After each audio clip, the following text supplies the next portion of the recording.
Ya, oke baik. Terima kasih.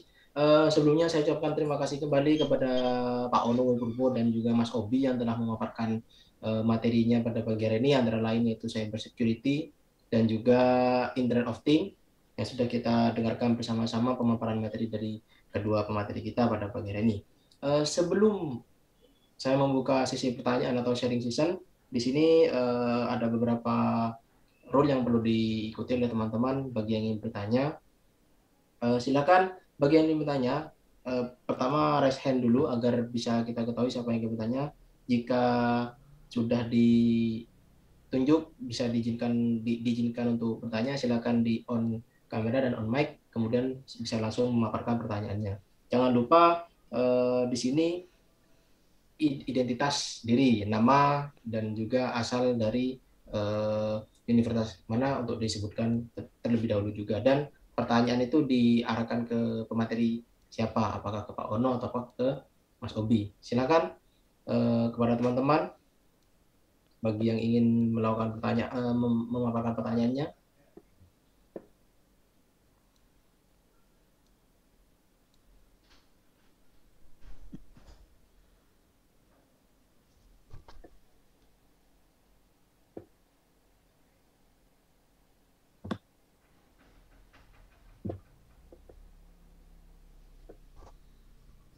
Oke, baik.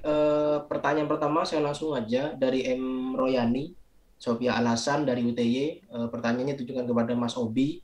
Dari Tesla tadi, Mas, apakah boleh dijelaskan kriteria untuk mendapatkan menentukan akurasi sebuah aplikasi itu bagaimana? Oke, ini ya ada lanjutannya juga ya untuk akurasi. Apakah ada sebuah aplikasi untuk hitung akurasi sebuah project atau beberapa kriteria rumus yang? Nah ini, Ya, kalau aplikasi untuk hitungan akurasi biasanya MATLAB ya. MATLAB itu cukup keren sih. Jadi kalau anak-anak analisis untuk sistem modeling dan sebagainya itu biasanya menggunakan MATLAB. Nah, MATLAB-nya itu dimasukkan rumus-rumus yang dipakai di algoritma tersebut. Terus kemudian ketika algoritma tersebut sudah sesuai, terus ada data trainingnya juga, kemungkinan bisa disimulasikan hingga mendapatkan data yang akurat gitu. Kalau belum akurat ya algoritmanya dirubah. Mungkin teman-teman ada yang nonton ya apa drama Korea ya kan ya si startup itu kan dia bikin ini juga bikin bikin ini kayak Tesla gitu. Jadi dia bikin kayak Tesla, bikin mobil yang dilengkapi dengan sistem pembacaan apa ya kamera, terus dia juga bisa otomatis. Nah, itu dia juga pasti melakukan simulasi gitu loh. Pasti melakukan simulasi. Nah, simulasinya bisa menggunakan MATLAB sih kalau menurut saya MATLAB sih gitu. Mungkin itu menjawab. Oke, silahkan dilanjut, monggo.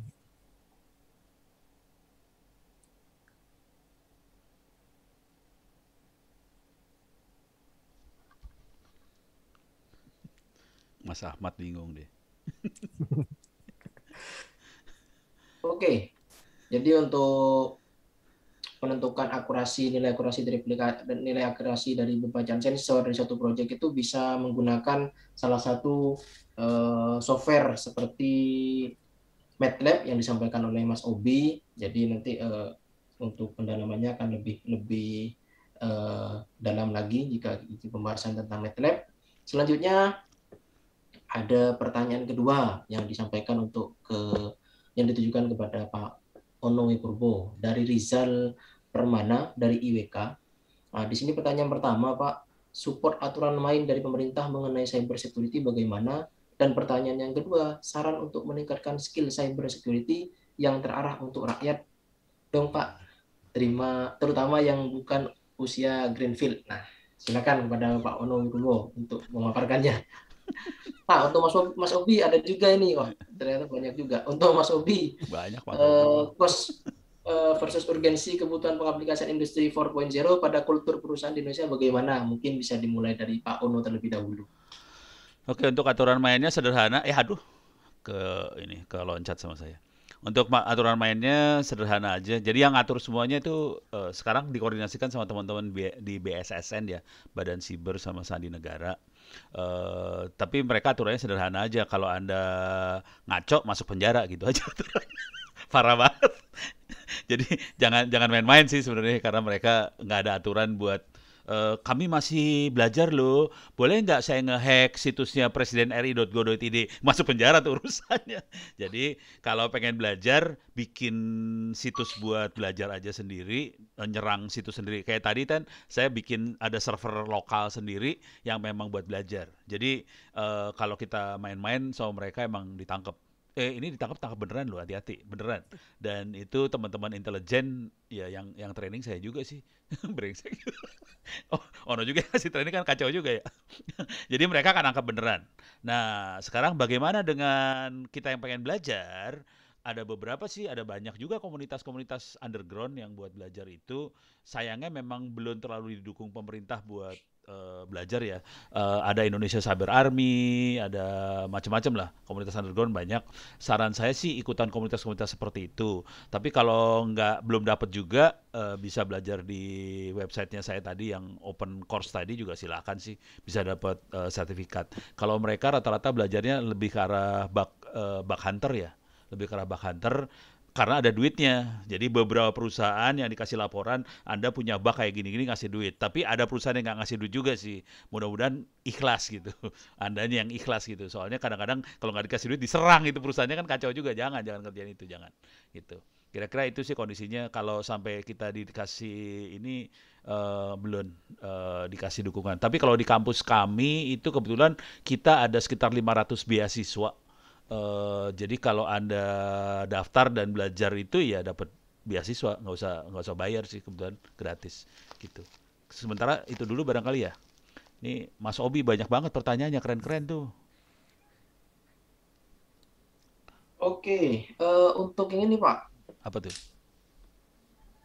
sebentar Pak. Yang meningkatkan skill cybersecurity tadi belajar. Iya, Ya itu tadi ada lewat Indonesia Cyber Army boleh. Itu yang arah bug hunter atau di open course ITTS ACID juga boleh. Kalau di open course itu, kalau di ITTS ACID sendiri tadi ada beasiswa sih, ada 500 kita beasiswa. Jadi bisa daftar sebagai tapi itu S1 loh itu. Itu sarjana beneran. Tapi nggak bayar SPP, jadi Anda bisa dapat 2 gelar sarjana. Misalnya mahasiswa UTY, terus mahasiswa ITTS, boleh. UTY bayar SPP, ITTS nggak usah bayar SPP, bisa kalau mau kayak gitu boleh. Silahkan.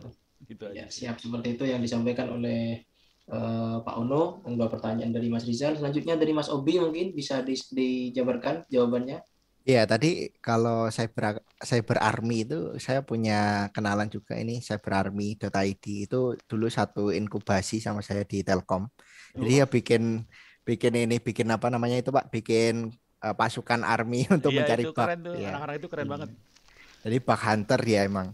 Terus kemarin juga ngasih report ke kami nih, Mas ini ada ya data ke publik nih, JSON-nya kebuka gitu ya. Terus ya udah saya benerin itu kasih bayar mereka gitu. Jadi memang kerjaan mereka kayak gitu. Mungkin teman-teman yang mau cari ceperan bisa belajar kayak gitu. Bisa itu lumayan. Terus untuk pertanyaan saya tadi cost sama urgensi kebutuhan pengaplikasian industri 4.0 ya.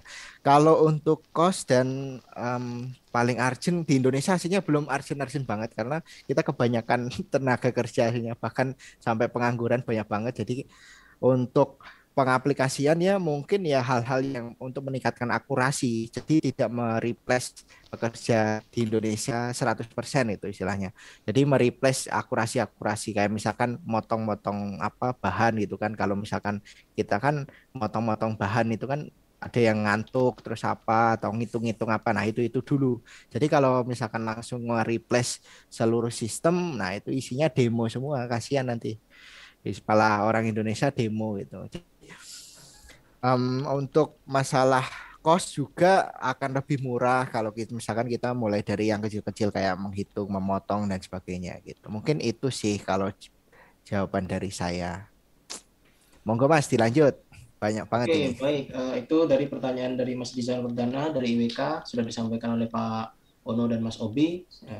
Kemudian ini karena terlalu banyak yang bertanya ya di luar.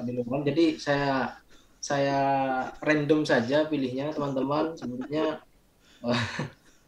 harusnya tadi raise hand aja dulu, kemudian bisa memaparkan secara langsung pertanyaannya. Cuman karena sudah terlanjur melewati chat, daripada kita merubah konsep kembali, sehingga saya teruskan saja. Cuman ini random saja ya, saya pilih.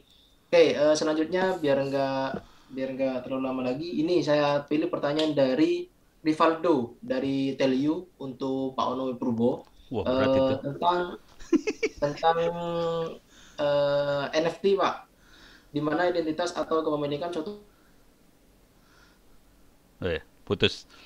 Ya, ini kayaknya Mas Ahmadnya putus, biar saya jawab aja langsung ya. Ini pertanyaan Pak Mas Rivaldo keren banget sih, mau tanya Pak Ono tentang NFT, non-fungible token, di mana identitas atau pemilikan suatu barang digital yang diverifikasi dihubungkan dengan blockchain. Itu kalau NFT-nya sendiri sudah mulai diakui sama teman-teman di dunia yang di lock, dikunci pakai blockchain ya. Jadi oke, itu diakui. Apakah mungkin bisa jadi alah, kok mati?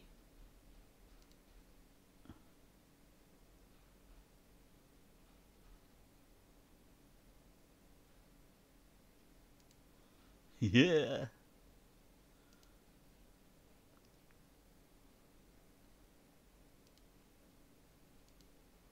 Wah, ini putus ini.